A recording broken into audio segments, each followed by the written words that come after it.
रिमझिम 3 यानी कक्षा 3 की जो कहानी है चैप्टर 7 शीर्षक है पिटपिटवा। एक थी बुढ़िया, उसका एक पोता था। पोता रोज रात में सोने से पहले दादी से कहानी सुनता। दादी रोज उसे तरह तरह की कहानियां सुनाती। एक दिन मूसलाधार बारिश हुई। मूसलाधार मतलब बहुत तेज बारिश हुई। ऐसी बारिश पहले कभी नहीं हुई थी। सारा गांव बारिश से परेशान था। बुढ़िया की झोपड़ी में पानी जगह जगह से टपक रहा था। Tip tip tip tip. इस बात से बेखबर पोता दादी की गोद में लेटा कहानी सुनने के लिए मचल रहा था। बुढ़िया खींचकर बोली, अरे बचवा, क्या कहानी सुनाए? ये टिपटिपुआ से जान बचे तब ना। पोता उठकर बैठ गया। उसने पूछा, दादी, ये टिपटिपुआ कौन है? टिपटिपुआ क्या शेर बाघ से भी बड़ा होता है? दादी छत से टपकते हुए पानी की तरफ देखकर बोली, हाँ बचवा, न शेरवा के डर न बगवा के डर, डर त डर टिपटिपुआ के डर।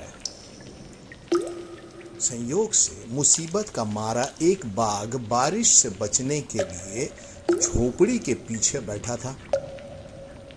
बेचारा बाघ बारिश से घबराया हुआ था।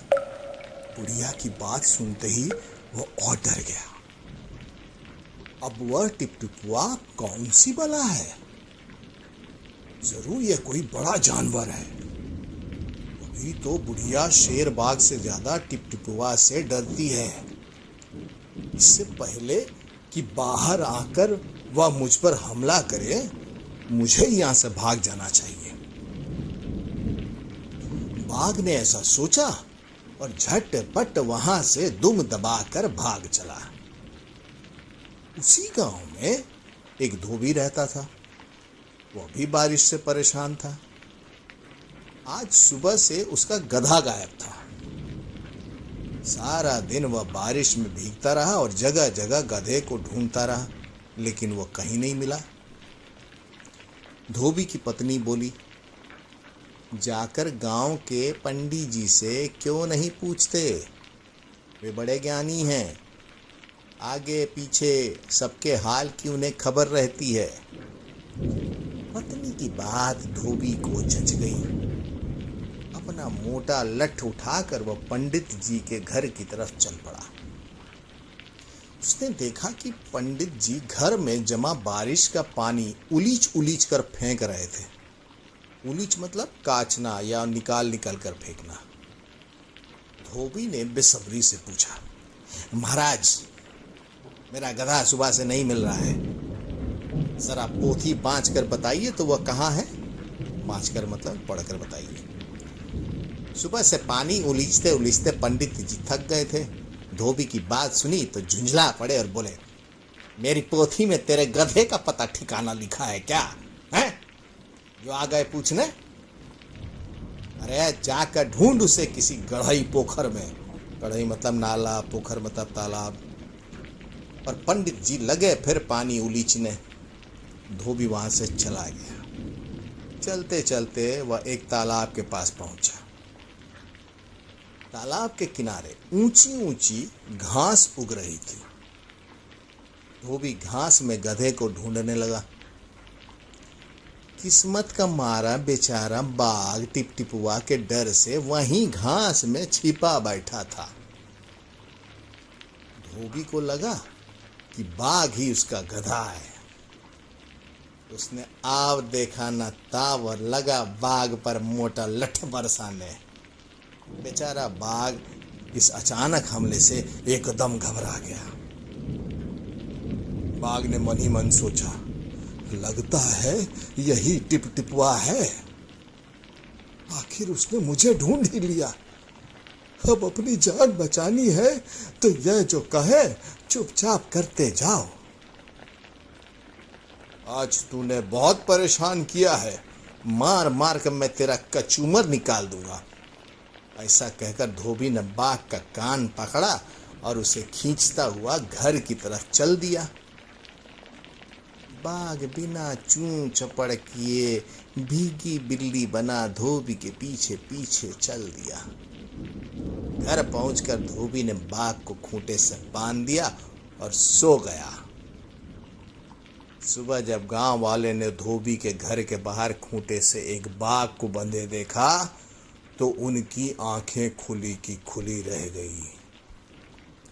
हा, इस कहानी को लिखा है गिरिजा रानी अस्थाना जी ने। दोस्तों, बच्चों, ये कहानी कैसी लगी आपको? तो मेरी एक सलाह मानो, इस कहानी को बार बार सुनना, कई बार सुनना, एक दो दिन के गैप के बाद सुनना। तब तक सुनना जब तक सुनने के समय तुम्हें उसके अगले डायलॉग याद ना हो जाए या जो संवाद है वो याद ना हो जाए। इस तरह से बार बार जब इसे सुनोगे, शुरू में लगातार, बाद में फिर एक दिन दो दिन के बाद और भी लगातार जब सुनोगे तो ये पूरी कहानी तुम्हारे दिलो दिमाग में बैठ जाएगी। उसके बाद अगर कोई भी सवाल आपके सर या मैडम करेंगे या परीक्षा में कोई सवाल इससे जुड़ा आएगा तो पूरी कहानी याद होने की वजह से आप उसका जवाब बड़े आसानी से दे पाएंगे, है ना? तो बस मेरी यही आग्रह है, खूब खेलिए, खूब खाइए, खूब सोइए और खूब जम के पढ़ाई कीजिए। और पढ़ाई करने के लिए और याद करने के लिए सिर्फ आंखों का काम ना हो, कान से सुनकर भी चीज़ें याद की जा सकती हैं। इसलिए ऐसी जितनी भी कहानी मैं बोलता हूँ आप लोग को, उन कहानियों को बार बार सुनिए। ना हो तो सोते समय जब सारा काम निपट जाए उस समय कहानी लगाइए और सुनते सुनते निंद्रा देवी की गोद में खो जाइए।